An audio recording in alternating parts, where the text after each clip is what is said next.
Hi, broadcasting not live from Mazatlan, Mexico. I'm Bill the Geek.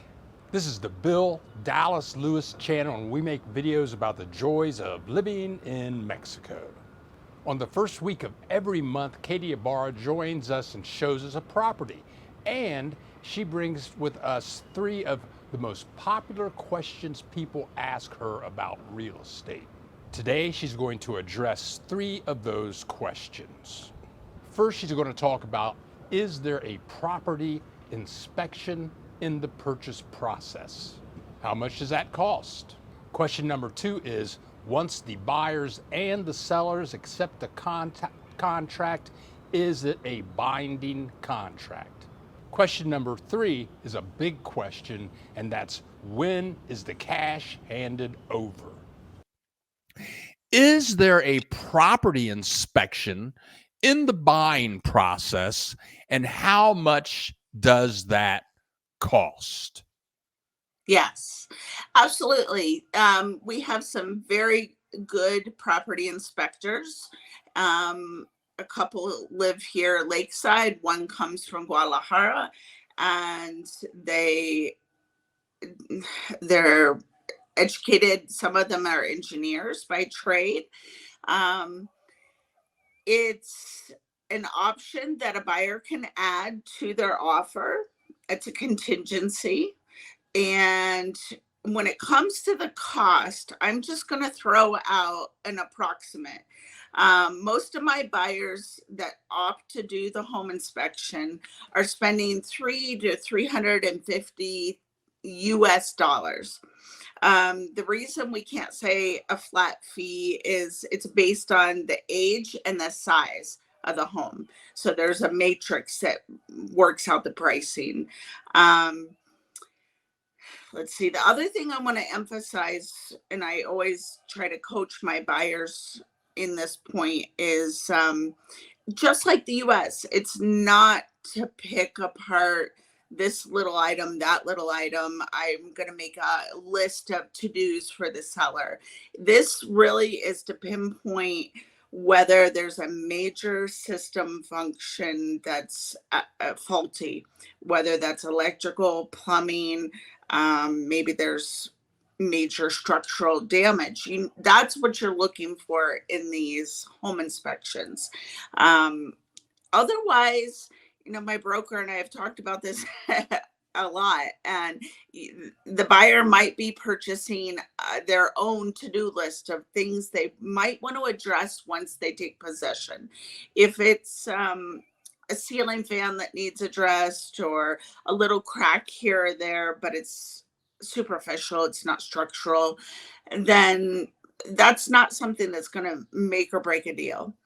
I have had people that don't take the counsel and they want to nitpick every little item, and they lose the deal because that puts too many contingencies on their offer. And in a market that we have now where inventory is a bit low, there's somebody else that's going to come along and realize that these are $50 fixes that they can do once they take possession. And so if it's not a major issue, it's not a reason to make a problem or come back and renegotiate your deal.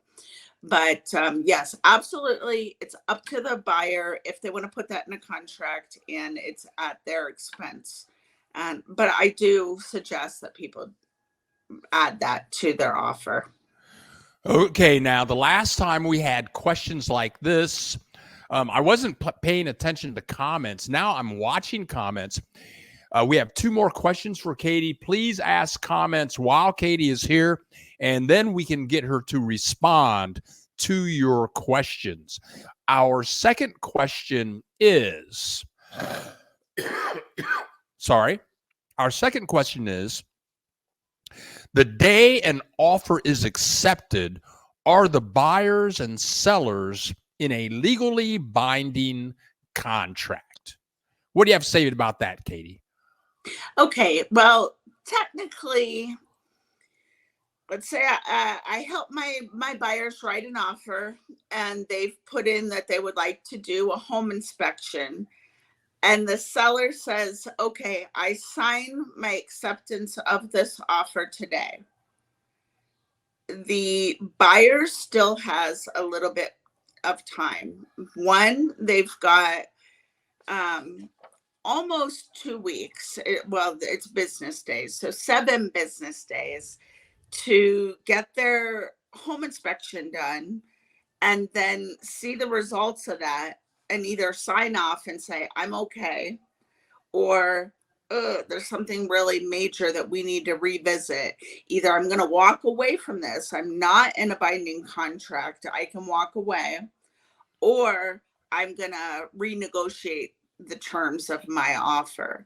So you've got 7 business days, let's call it a week and a half, to get that inspection done, get the report, and make a decision before you're really, tied down. And then after that, after the 7 business days, you've got 5 more business days to get the initial deposit in. If there's no deposit, technically people can still walk away. Once that 10% initial deposit is wire transferred, then everybody's in a legally binding contract, and walking away at that point by either party has equal penalties, losing that 10%. And so, you do have a little more time after the offer is accepted, but maybe roughly 2 weeks. You got to get through the inspection and get the wire transfer of the initial 10%. Okay. Now, Katie, our last question is, what is the timeline for handing over the money? Okay, so we already started into the initial, which, as I said, after you sign off the contingency on a home inspection, you've got another additional 5 business days to get 10% down. That takes it off the market. That means it's under contract and it won't be shown to other possible buyers. But then you're looking at roughly, on average, 30 to 60 days till closing.